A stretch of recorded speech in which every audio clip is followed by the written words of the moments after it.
മധ്യസ്ഥം അപേക്ഷിക്കുന്നു.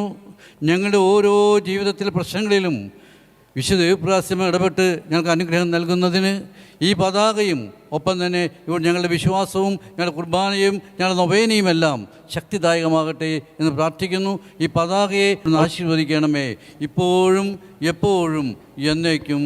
ആമേൻ.